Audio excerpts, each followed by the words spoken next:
Bien, yo soy Bea Hartman y estoy aquí con Salman Khan. Hola. Y estamos hablando de cómo podemos pensar en números y cuál es la forma más natural de pensar en ellos. Bea dice que me va a poner a prueba en este momento. Sí, así es. Sí, vamos. Voy a usar la pluma oficial. Es en la pantalla. Muy bien. Necesitas un poco de práctica. Ok, necesito entrenamiento. Aquí debajo estoy dibujando.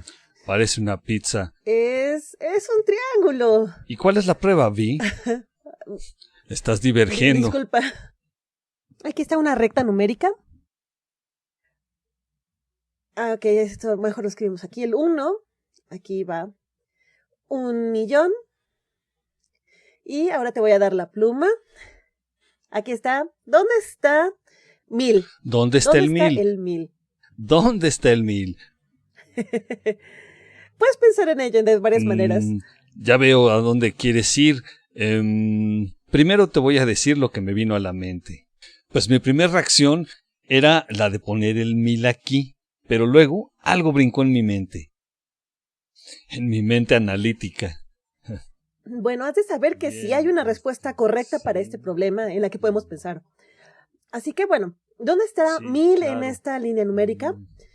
Bueno, vamos a dividir 1,000,000 entre 1000. Es 1000. Vamos a ver cuántas veces cabría. Claro, es un 1000. En esta Eso barra. es como un décimo. En realidad es un milésimo. Estaría más bien aquí y es casi imperceptible. No se puede notar la diferencia entre 1 y el 1000. Están muy, muy cerquita. Esto es fascinante. ¿Por qué habré pensado que estaba aquí? Sí, es interesante pensar por qué nos imaginamos que el 1000 está más cerca del 1,000,000 de lo que en realidad está. Y esto no sucede todo el tiempo, pues no estamos acostumbrados a pensar en las diferencias entre 1000 y 1,000,000,000. Estamos más acostumbrados a pensar en las diferencias entre el 1 y el 2, o entre el 2 y el 3, o entre el 1 y el 10. Por supuesto. Pero pensamos que entre 1 y 2 hay una gran diferencia. El doble. Que es el doble. Es una gran diferencia. En efecto. La diferencia entre 9 y 10 es la misma distancia cuando estamos viendo en la misma escala que el 1 y el 2. Pero cuando pensamos en cosas de la vida real, la diferencia entre el 1 y el 10 no se ve demasiado. No, pero entre 1 y 2 es muchísimo. Así es. Es el doble.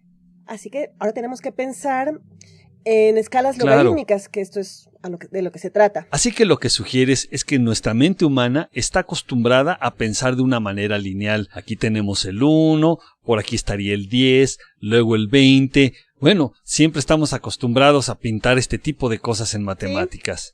Así es como lo dibujamos en el papel normalmente, pero realmente no tiene mucho sentido en la forma en como nosotros pensamos en ello. Que la diferencia entre 5 millones y 5 millones con 10... Es nada. Pues es nada. Es nada. En cambio, la diferencia entre 1 y 10 es demasiado. Claro.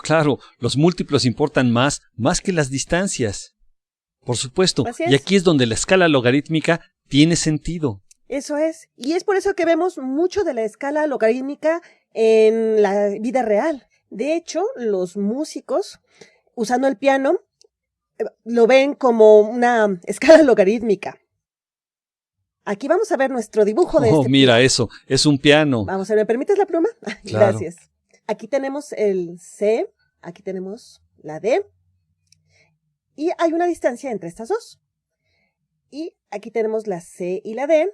Cuando escuchamos estas dos notas juntas, pues tienen la misma distancia estas dos que estas otras dos.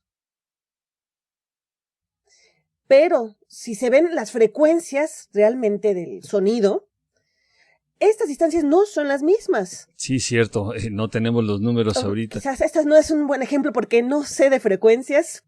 Bueno, les voy a dar un ejemplo donde pueda poner números, que es la diferencia entre esta octava y esta otra octava. Si esta es C, bueno, de hecho no, es X, lo tachamos. Digamos X, la frecuencia X. La es 440. Bueno, pues no sabemos los números. Bueno, digamos que esta tiene 300 MHz. Esta otra frecuencia, digamos que es de 600. 600, bien, así que es el doble. Va a ser de 1200 MHz. Así que estamos viendo que se duplican acá. La diferencia entre estos dos son 300. La diferencia entre estos dos es de 600. Pero cuando estamos escuchando las octavas, la diferencia entre estas dos, pues no es evidente que esta sea la mitad que esta otra. La diferencia entre una octava y la otra octava, pues debería ser una octava. Claro, el tono. Nuestra percepción del tono es logarítmica. Es fundamentalmente logarítmico. Si queremos tener todas las notas en un piano, una junto a otra, tomando en cuenta su frecuencia, tenemos aquí, por ejemplo, una tecla y otra tecla acá. La siguiente tecla el doble de lejos por acá. Y la siguiente, pues bueno, ya no entra en el pizarrón. Así que los fabricantes de pianos los hacen de una manera logarítmica. Pues sí, porque nosotros pensamos en escala logarítmica. Si fueran lineales, las teclas tendrían que ser cada vez más anchas. Pues sí, estaría genial un piano con las teclas anchas. Eso sería genial. Qué interesante. Bueno, pero no pensamos en esto. No escuchamos así. Y no solo es el tono, también están las magnitudes de las frecuencias. Y bueno, tenemos los decibeles, que es una escala logarítmica. Sí. Nuestros sentidos perciben naturalmente la escala logarítmica. Por ejemplo, si pensamos en la diferencia en el volumen de cómo estoy hablando ahorita y cómo estoy hablando ahorita, que es más alto, pues también percibimos la distancia en el volumen, pues también sentimos como una distancia. Bueno, sí. Sí, tienes razón. Eso es difícil de explicar y no queremos confundir aquí las cosas. Al gritar. Sí, es parte como de un juego fascinante y bueno, esto fue lo que nos hizo hablar de estas cosas. Perfecto. Es bastante bueno. Cuando vemos la diferencia entre, digamos que $1,000,000 y $10 millones, es la forma en la que el mundo sigue estas percepciones. Claro, claro. Esto es maravilloso.